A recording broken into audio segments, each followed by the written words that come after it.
on va maintenant donc accueillir Gonri Lecauzanet, qui est chercheur au BRGM, co-auteur du 6e rapport du GIEC, et qui va nous parler des risques, des conflits et des adaptations au changement climatique.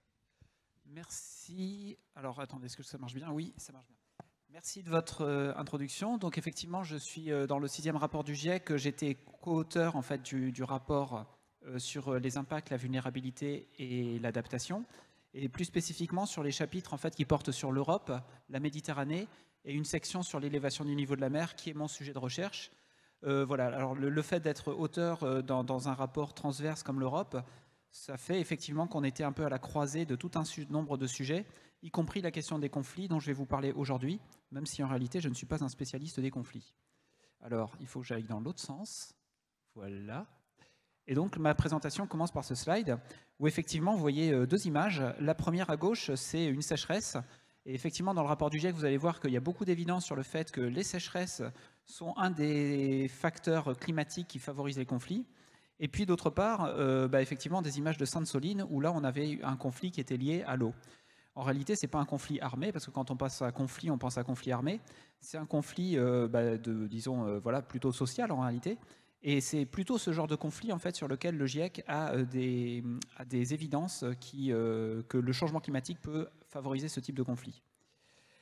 Alors tout d'abord, qu'est-ce que c'est le 6e rapport du GIEC? Le 6e rapport du GIEC, c'est une synthèse. Alors c'est les gouvernements qui demandent à la communauté scientifique de fournir des éléments sur les conséquences de leurs décisions en termes de politique climatique, adaptation, atténuation. Donc ces rapports en fait sont absolument pas prescriptifs, il n'y a aucune recommandation. Il s'agit juste d'analyser les conséquences de décisions.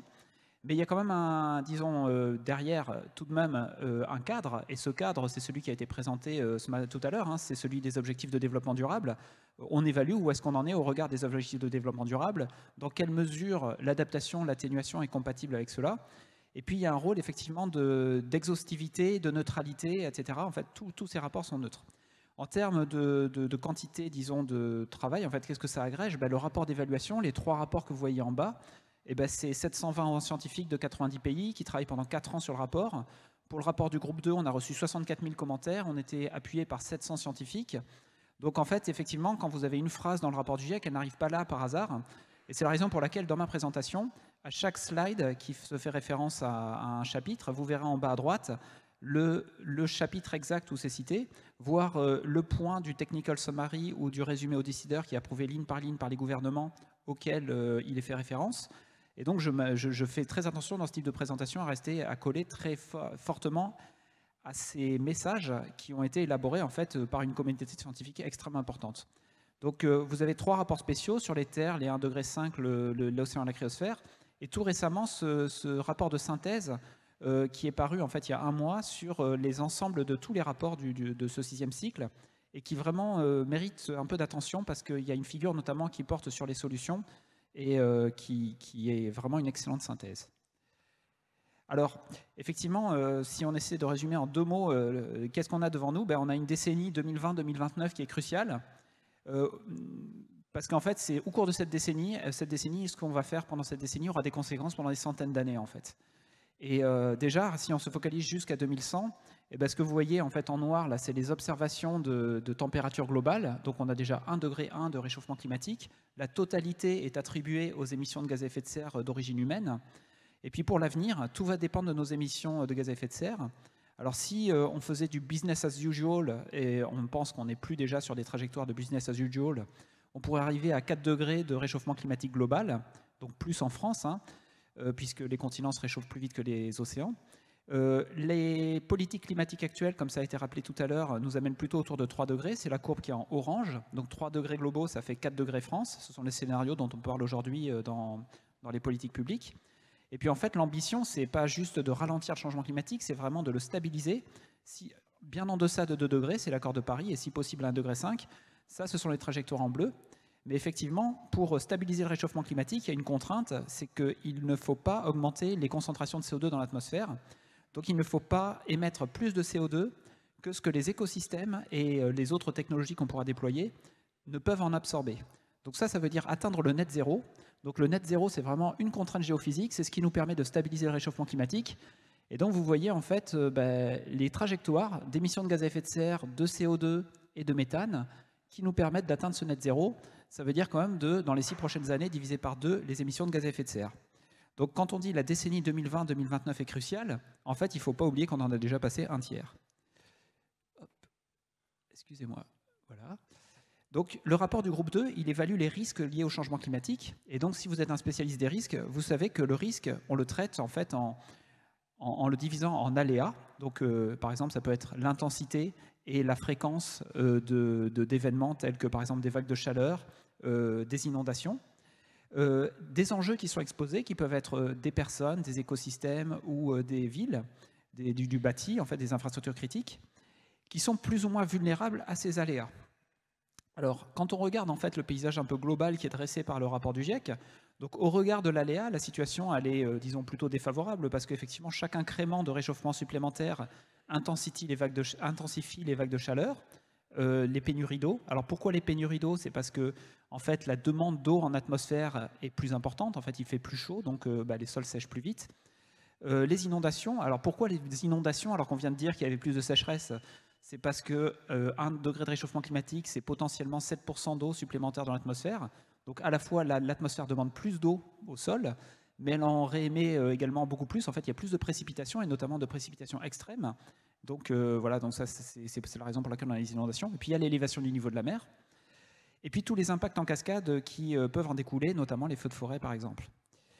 Alors, au regard de la vulnérabilité, on a 2 indicateurs là, qui ont un petit peu marqué dans ce rapport. Ce sont 3,3 à 3,6 milliards de personnes qui vivent dans des contextes hautement vulnérables. Ce sont des personnes pour lesquelles en fait, l'accès à l'eau, l'accès à des infrastructures, disons, comme des systèmes de santé robustes, sont facilement compromises. On a également un indicateur qui nous vient en fait de le GIEC de la biodiversité, c'est l'IPBES. En fait, c'est une plateforme équivalente au GIEC mais qui porte sur la biodiversité. Sur un total estimé de 8 millions d'espèces dans le monde, on en connaît 1,7 million, mais il y en a 8 millions estimés. Il y en aurait 1 million qui seraient déjà aujourd'hui menacés d'extinction, dont 500 000 qui en fait n'ont pas les habitats aujourd'hui pour penser qu'elles vont pouvoir rester en fait. Et le changement climatique peut aggraver encore les choses, puisqu'on parle à 4 degrés de réchauffement climatique global de jusqu'à 50% des espèces qui sont menacées d'extinction. En termes d'exposition, on a une pression sur les terres, on a de l'expansion urbaine qui ont tendance à aggraver l'exposition. Donc tout ça va dans le mauvais sens en réalité. Et puis alors, la réponse qu'on peut avoir face à ces risques, c'est l'adaptation. L'adaptation, c'est réduire les risques. L'atténuation, c'est limiter les émissions de gaz à effet de serre. Mais ce qu'on observe, c'est ce qui a été cité tout à l'heure, c'est la maladaptation. Alors maladaptation, qu'est-ce que c'est? Si vous regardez le glossaire du GIEC, ce sont toutes les pratiques qui, avec ou non l'intention de réduire les risques, finissent en fait par les aggraver.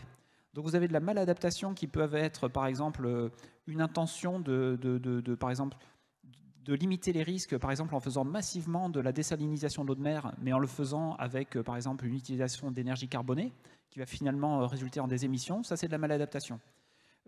Par contre, effectivement, de la désalinisation où on fait très attention aux écosystèmes et où on a une énergie décarbonée, c'est pas forcément de la maladaptation.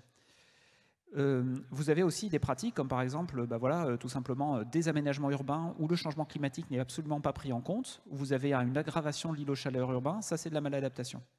Alors il y a des enjeux de financement de ces réponses, et puis il y a aussi la question de la limite à l'adaptation. Donc la limite à l'adaptation, ça peut être des limites douces, entre guillemets, qui relèvent en fait de l'organisation sociale. On en observe beaucoup dans le monde agricole, notamment dans le Sahel. Mais il y a aussi des limites dures, et notamment, par exemple, les coraux. À 2 degrés de réchauffement climatique, il n'y a pas de méthode d'adaptation connue pour les coraux, transplantation, méthode génétique, etc., qui permettent de les conserver dans les eaux tropicales. Donc là, par exemple, quand on parle de 2 degrés de réchauffement climatique, cet objectif politique, les coraux, par exemple, sont un emblème un petit peu de cet objectif-là. Excusez-moi, qu'est-ce que c'est que ce... Ah oui, voilà. Alors, bon, juste pour rappeler un petit peu les aléas, ce que vous voyez sur la gauche, là, en fait, c'est le nombre de jours par an où les conditions de température extrêmes dépassent, en fait, où les conditions de température et d'humidité dépassent des seuils létaux, en fait. C'est-à-dire qu'il y a un risque de mort, en fait, tout simplement, en étant à l'extérieur. Donc ça, c'est par exemple un indicateur de l'impact que peut avoir le changement climatique sur des populations défavorisées qui n'ont pas accès à des lieux frais, ou alors à des gens qui travaillent à l'extérieur. Vous voyez que déjà aujourd'hui, dans un climat qui s'est déjà réchauffé de 1 degré, on a pas mal de zones où les seuils de température létaux et de température et d'humidité létaux sont dépassés. Alors, pourquoi pas en Europe alors qu'on sait bien qu'on a eu la sécheresse, la canicule de 2003? C'est parce que là, il n'y a pas l'îlot de chaleur urbain qui est représenté.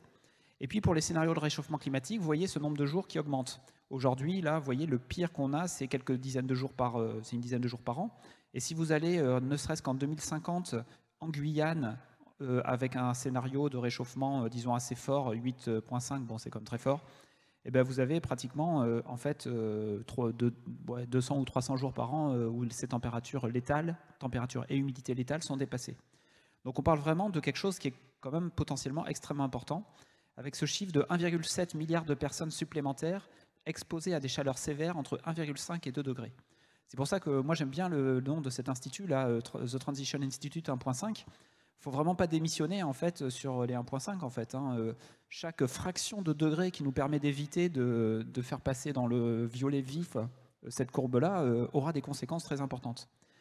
Alors après, en termes de risque de mortalité pour les humains, ça peut être assez différent en fait, en fonction de, disons, voilà, les risques à nouveau, c'est la vulnérabilité et l'exposition. Donc, est-ce que les gens sont exposés? Est-ce qu'il y a des systèmes de santé très vulnérables et tout? Mais là, vous voyez effectivement que c'est plutôt sur les pays du Sud, en fait, que c'est notamment en Afrique. Excusez-moi, je voudrais utiliser le pointeur. Il est là. Voilà. Notamment là, sur cette courbe-là. Non, il ne marche pas en fait. Hop.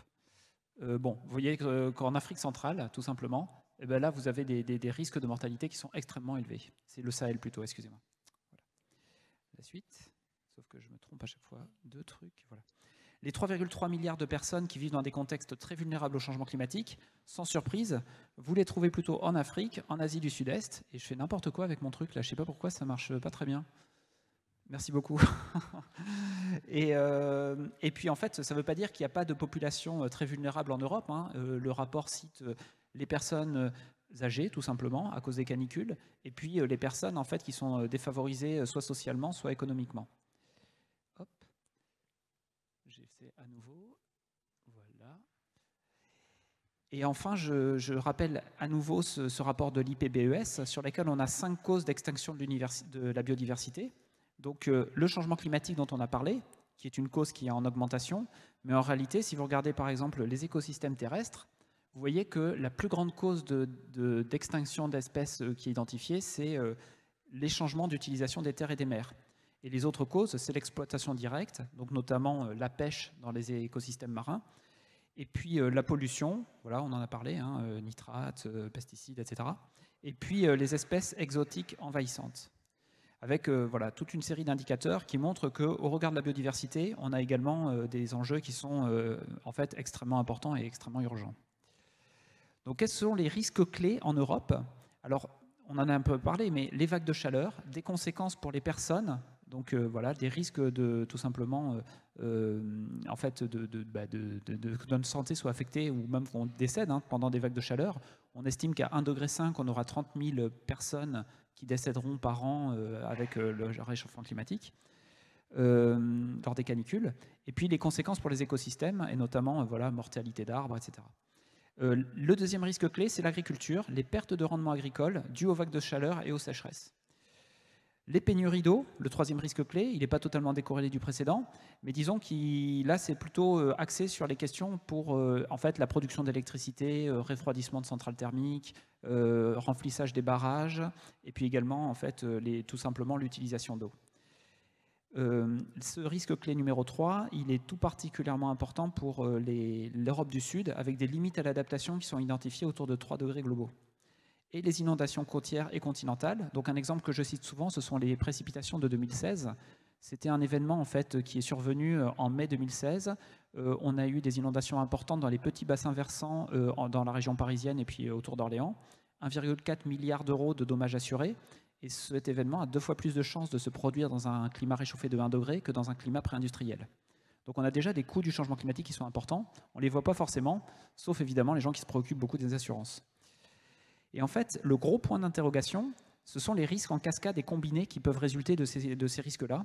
Donc les feux de forêt, les submersions chroniques à marée haute, la pollution de l'air qui peut être induite par les feux de forêt, et puis également tous les risques en fait indirects, toutes les conséquences indirectes de ces risques par d'autres. Voilà, vous voyez ici un exemple avec un aléa qui affecte une ville, qui peut avoir des conséquences pour les transports, l'industrie, etc., etc., toutes ces conséquences indirectes en cascade sont assez mal modélisées, et donc ça reste un gap of knowledge, comme on appelle ça dans le rapport du GIEC.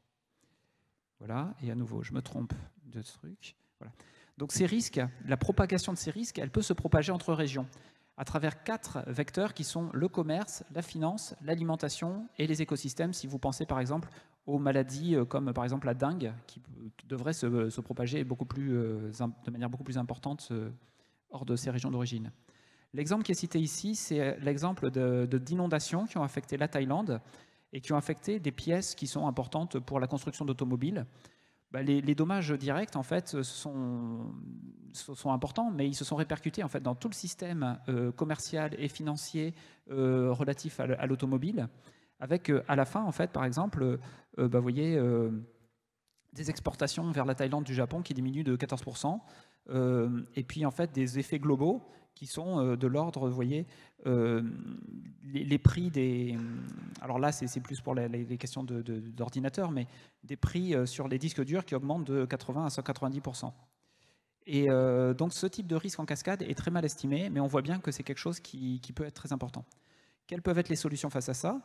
C'est investir dans l'adaptation des régions vulnérables, et puis c'est l'augmentation des stocks, la diversification des fournisseurs, l'assurance, etc.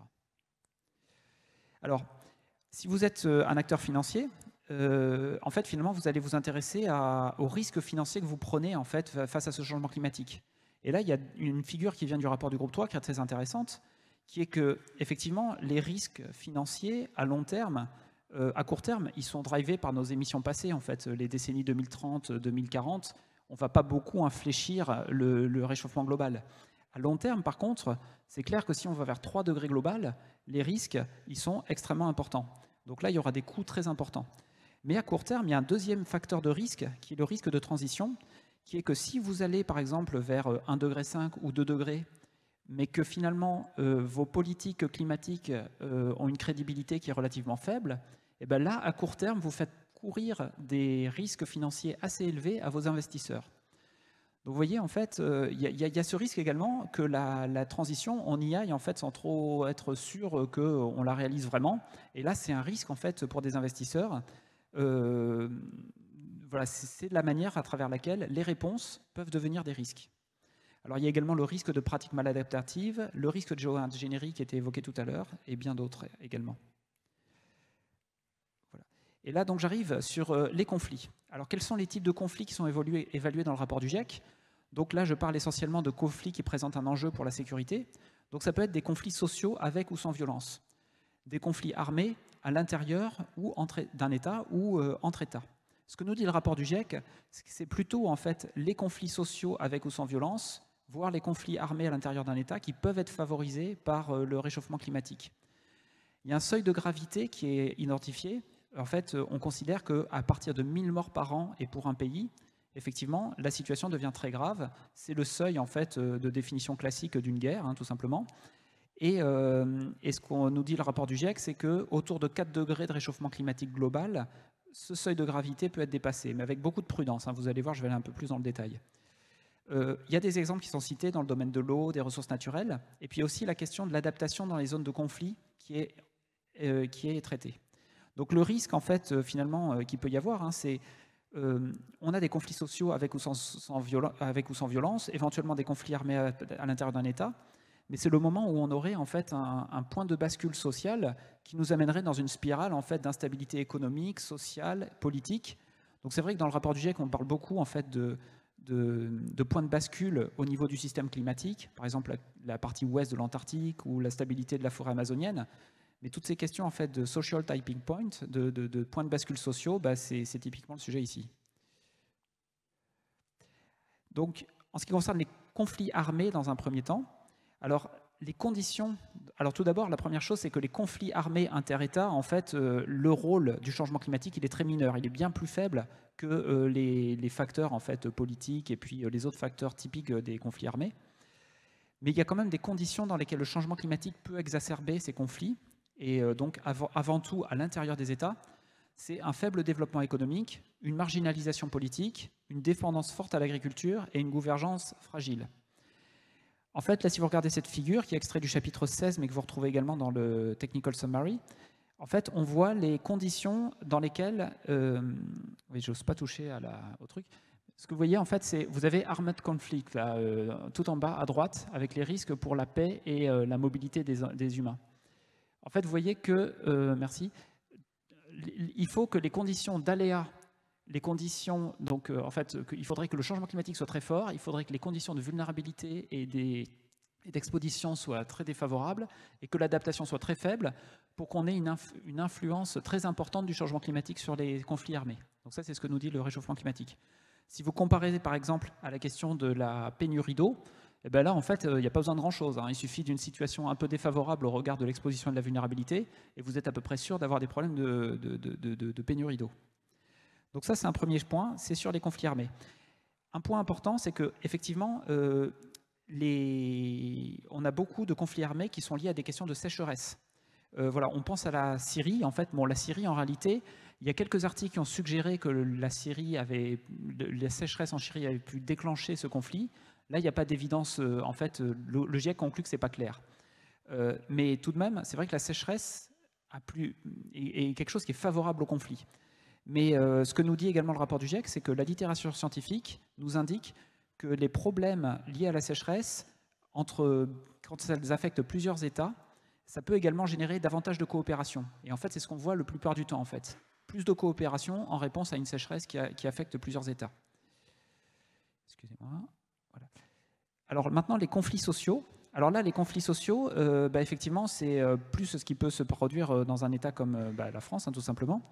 Alors, dans quelles conditions ils sont favorisés? C'est l'insécurité foncière, notamment pour les agriculteurs. Là, on pense peut-être plus à des pays du Sud. Des activités économiques sensibles aux aléas climatiques. Bon, par exemple l'agriculture, des institutions relativement faibles, une gouvernance fragile, des inégalités et de la pauvreté. Ce schéma-là, qui est également tiré du chapitre 16, il montre en fait où est-ce qu'on a pu identifier un rôle clair du changement climatique sur des conflits sociaux dans le monde. La colonne du haut, c'est l'Europe. Enfin, vous voyez, il y a deux colonnes. Il y en a une qui porte à gauche sur le changement climatique lui-même, et à droite, c'est la variabilité climatique. Et vous voyez qu'il y a peu d'évidence finalement. Mais finalement, le premier triangle là, que vous voyez, c'est l'Europe. Et en fait, c'est des conflits sociaux qui résultent de conflits sur la pêche qui ont pour origine la migration de poissons en réponse au réchauffement des températures d'eau. Donc il y a effectivement quelques conflits sociaux sur lesquels on a une influence du changement climatique qui sont identifiés. Mais le démontrer est extrêmement difficile. Et comme le rapport du GIEC se fonde essentiellement sur des publications scientifiques pour produire ces messages, eh bien en fait, vous avez rassembler ces évidences, c'est pas complètement évident, quoi. Il suffit pas d'être convaincu que ce soit le cas, il faut qu'il y ait des publications scientifiques qui le mettent. Alors maintenant, un autre point, ce sont les nouveaux mouvements sociaux en faveur du climat. Donc là, en fait, c'est un autre type de conflit, en fait, qui est évalué dans le chapitre 18. Alors ces conflits sociaux, ils sont motivés par une action climatique limitée, l'inertie politique, sociale et économique face aux constats scientifiques. Donc avec des objectifs, c'est de rompre avec les transformations incrémentales et d'aller vraiment vers une action radicale en matière de transformation. Donc les modalités d'action, c'est la non-violence, mais c'est quand même des dissidences perturbatrices. Et puis en fait, ça peut potentiellement être dangereux, puisque l'IPBES nous rappelle qu'entre 2002 et 2013, il y a eu quand même 1000 militants écologistes et journalistes qui ont été tués autour de conflits liés à l'environnement. Et puis, voilà, vous voyez Greta Thunberg à nouveau ici, ça a l'air de se passer plutôt bien, mais ça ne se passe pas toujours aussi bien. Et il y a eu quelques succès qui ont été mis au crédit de ces mouvements. C'est une prise de conscience assez importante dans la société, et puis c'est un engagement plus fort des citoyens. Mais en termes de débouchés politiques, les résultats sont plus mitigés. Donc ce qui est clair, en fait, et le rapport du GIEC nous le dit, c'est que ce type de conflit a plutôt tendance, on peut s'attendre à ce que ça augmente, et ce d'autant plus que finalement on fera peu de progrès en matière de politique climatique. Et en réaction à ces mouvements sociaux en faveur du climat, vous avez à nouveau en fait, une montée des mouvements politiques conservateurs et du populisme. Donc ça c'est évalué par le chapitre 18 du groupe 2, et puis une augmentation de la désinformation. Alors cette désinformation, elle ne sort pas de nulle part, ce sont des acteurs en fait particuliers qui la mettent en avant.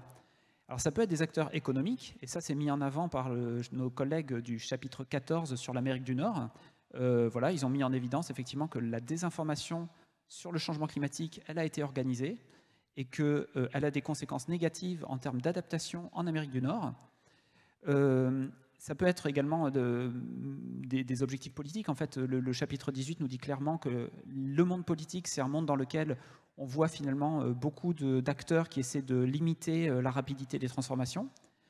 Et puis un dernier acteur qui peut maintenir le statu quo, voire exacerber un peu les conflits, ce sont des acteurs géopolitiques. Mais ça, ce n'est pas évalué dans le rapport du GIEC, ou du moins je ne l'ai pas trouvé, et pourtant j'ai cherché très attentivement. Donc avec toutes les questions de guerre hybride en fait. Et là-dessus, vous avez vu certainement l'étude de David Chavalarias et collègues sur la montée de la désinformation sur Twitter en matière d'action climatique. Bon, là, clairement, il passe 3 pages à nous expliquer dans son rapport de 30 pages en quoi, finalement, certains acteurs en Russie peuvent avoir intérêt à attiser les tensions dans la société française, dans les sociétés démocratiques, pour créer de la stabilité, en fait, tout simplement. Donc voilà, là-dessus, sur ces risques géopolitiques qui ne sont pas évalués dans le rapport du GIEC, je pense que dans le 7e rapport du GIEC, il y aura des éléments. Alors maintenant, j'ai un peu du mal à contrôler le temps, là, je ne sais pas trop où j'en suis, parce que je faudrait que je fasse un petit peu attention. Encore 4 minutes. 4 minutes, d'accord. Donc ça va être très compliqué, mais c'est pas grave. Voilà, donc le rapport du GIEC, il y a 5 trajectoires économiques qui nous permettent finalement, qu'on évalue, qui sont plus ou moins compatibles avec les scénarios d'émissions. Disons, la plus favorable, ce serait le Socio-Economic Pathway 1, qui nous amène vers la soutenabilité. Mais celui-là, effectivement, il est très bien, hein, mais il ne permet pas d'atteindre les objectifs de développement durable en matière, par exemple, de biodiversité. Alors, ce que nous dit le rapport du GIEC, c'est que les trajectoires qui mettent en priorité le développement économique, les droits politiques, la soutenabilité, sont associées à des risques plus faibles de conflit. Et donc, c'est clairement le SSP1, qui n'est pas parfait, mais qui nous amène plutôt à réduire les risques en matière de conflit. Donc, qu'est-ce que ça peut être notre avenir par rapport au conflit ? Sur l'attribution, là, aujourd'hui, on a des évidences insuffisantes que des conflits armés ont été, affectés par le changement climatique. Mais on voit bien que même si les conditions socio-économiques et de gouvernance déterminent davantage les conflits violents que le changement climatique, plus on réchauffe le climat, plus on favorise les conflits violents, avec quand même des trajectoires de développement qui permettent de réduire les conflits quand on va plutôt vers les SSP1, donc des trajectoires de changement climatique très faibles. Il y a eu la suggestion que le réchauffement climatique peut avoir une influence plus importante sur la dynamique des conflits que sur l'initiation du conflit lui-même. Voilà. Donc réduire les risques de conflit, finalement, c'est faire exactement la même chose que réduire les risques de migration et puis réduire les risques du changement climatique. C'est une gestion soutenable des ressources, réduire la pauvreté, réduire les inégalités, lutter contre l'insécurité alimentaire, assurer l'accès à une eau de bonne qualité, renforcer les institutions et puis atteindre les objectifs de développement durable. Et ça, en fait, c'est ce que le rapport appelle la paix résiliente face au changement climatique. Alors, je ne voudrais pas prendre le temps sur les questions. Voilà, je voudrais juste signaler que construire la paix dans les régions sujettes aux conflits vulnérables au changement climatique, c'est quand même un vrai sujet quand vous voyez le nombre de pays qui sont affectés aujourd'hui par des conflits armés. Et là-dessus également, le GIEC a des recommandations, alors pour lesquelles, en fait, il s'agit de former des accords institutionnels pour la gestion des ressources, etc. Il faudra quand même démontrer que ça marche en fait, hein. Donc ça, le rapport le dit très clairement. Et pour le reste, je montre cette figure quand même sur... on a les objectifs de développement durable, on a des mesures d'adaptation, donc là on parle d'eau, l'eau c'est clairement un sujet sur lequel il y a des conflits, et ce qu'on voit c'est que les mesures qui sont favorables à l'adaptation dans le domaine de l'eau, donc une utilisation efficace de l'eau par exemple, voilà, en prenant en compte la demande, ça a des co-bénéfices en termes d'atteinte de l'objectif de développement durable numéro 16 qui porte sur la paix. Voilà. Je vous remercie de votre attention et puis le reste, voilà, vous avez compris ce que je voulais dire. Merci.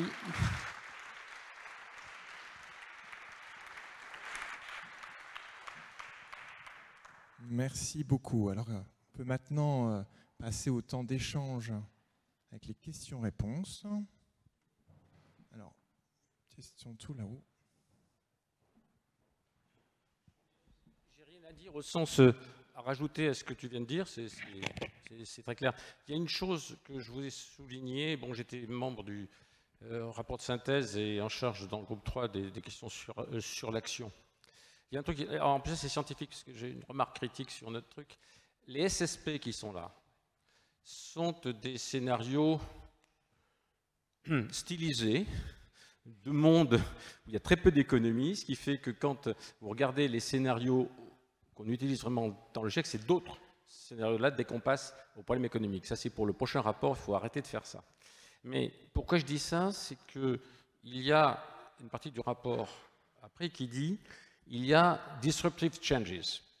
Entamer l'action, ça commence par des choses qui secouent, qui ne vont pas bien. Et il y a tout le reste ensuite qui dit comment on peut faire pour éviter ça? Parce qu'il y a aussi des tensions et des conflits liés à l'enclenchement. J'ai un exemple très simple. Pour le 50e anniversaire du CIRED, il y avait des jeunes qui disaient, mais il y avait un Sénégalais qui était responsable de la lutte changement technique, et alors il disait mais le GIEC dit qu'il ne faut plus utiliser de pétrole et de gaz. Et le gars dit oui, mais attendez, mon président dit qu'il faut. Pour lutter contre le bois de feu chez moi, j'ai besoin de butane. Et je vais donc exploiter mon gaz. Ce gars-là, on ne peut pas lui dire, le GIEC, il a dit que. Il faut se rappeler que quand on dit tout degré de température dans le futur aggrave les risques, tout dollar dépensé aujourd'hui et qui augmente la facture énergétique a un impact sur la pauvreté. Donc la question, c'est qu'il faut bien tenir les deux. Donc ce que je veux dire, c'est qu'il faut, maintenant, on arrive à trouver un langage sur l'enclenchement. Et l'enclenchement pose un problème aussi de géopolitique et de conflit. C'est ça le message. À part ça, c'est parfait. Je pense que c'est quelque chose qui... Ce que tu viens de dire est parfait, mais il faut le compléter par aujourd'hui, et disant que l'atmosphère générale aujourd'hui n'est pas très bonne. Voilà. OK ? Voilà, j'ai rien à ajouter à ce que tu viens de compléter. C'est complémentaire, hein. Il n'y a pas de contradiction là-dessus. Nadia.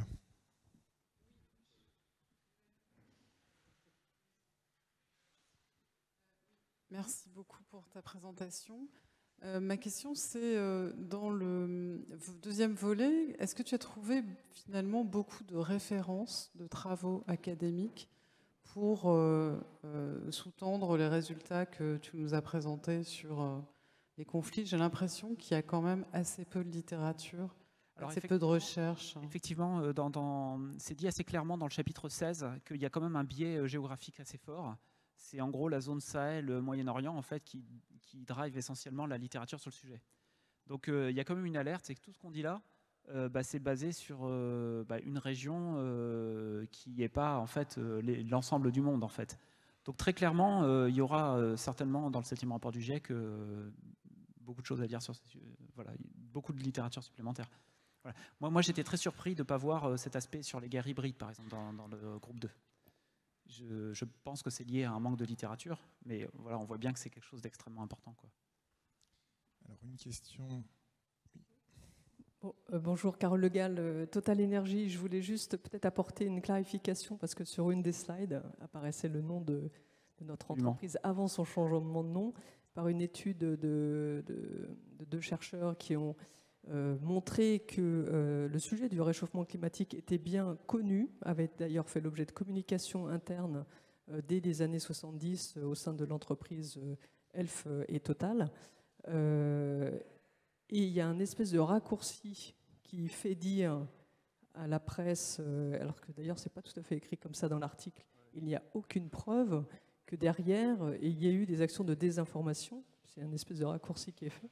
Donc c'est pour ça, pour bien clarifier, alors qu'au contraire, dans cette entreprise, pour l'instant, on n'a aucune preuve de désinformation, mais bien au contraire de transparence vis-à-vis du phénomène scientifique tel qu'il a été connu dans les années 70, puis 80, puis 90, et encore mieux aujourd'hui. Donc voilà, je voulais juste dire, c'est une entreprise d'ingénieurs qui reconnaît la science, et je pense que c'est important. Ouais. Ça n'a pas été le cas peut-être de toutes les entreprises, notamment nord-américaines. Absolument, et vous avez raison en fait sur le fait que c'est dans le rapport du GIEC, c'est clairement Exxon qui est visé, quoi, dans le...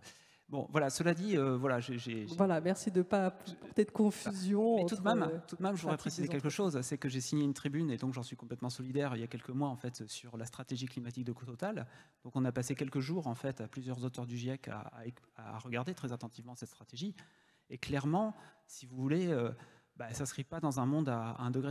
Et si vous voulez, entre 1,5 degré et 2 degrés, il se passe vraiment des choses très graves, quoi. En fait, on perd les coraux. Vous voyez ? Donc en fait, il faut vraiment que sur ce sujet-là, on soit très clair. Moi, je veux dire, le rapport du GIEC, il est neutre. Moi, je ne le suis pas, en fait. Je veux dire, moi, le fait qu'il y ait 20%, 30% de la biodiversité marine qui vivent dans les coraux, qui va disparaître dans les 40 prochaines années, je suis désolé, ça, c'est pas possible. Donc il faut à un moment qu'on prenne tous nos responsabilités. Je suis d'accord que Total vit dans un environnement qui n'incite pas forcément à prendre des risques, d'aller très fortement vers la transition. C'est ce que j'ai voulu montrer dans le rapport du groupe 3. Mais je pense que vous pouvez faire beaucoup plus, en fait. Je pense que vous pouvez aller vraiment vers les gouvernements et puis leur dire... voilà. Alors, personnellement, je suis comme vous engagé. Je pense que chaque pouillème de degré compte. Je pense qu'on fait beaucoup et moi vraiment je suis ouverte à en parler avec vous parce que je pense que c'est compliqué d'échanger par tribune. Je pense que, je suis vraiment à votre disposition pour échanger, pour vous montrer déjà tout ce que Total Energy fait et je pense qu'au contraire on fait partie des pionniers dans nos métiers. Maintenant je suis comme vous persuadé qu'il faut qu'on fasse encore plus.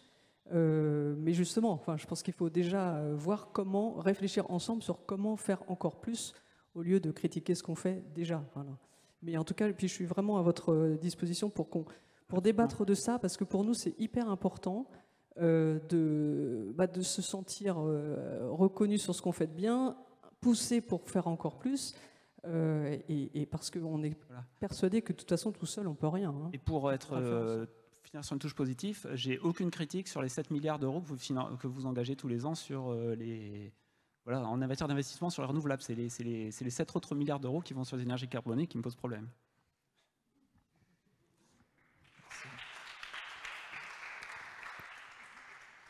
Merci. Alors, peut-être une dernière intervention, et puis on basculera ensuite sur la dernière présentation. Oui. Là-dessus, mais que j'ai... Voilà. Vous êtes en Afrique, vous êtes au Brésil.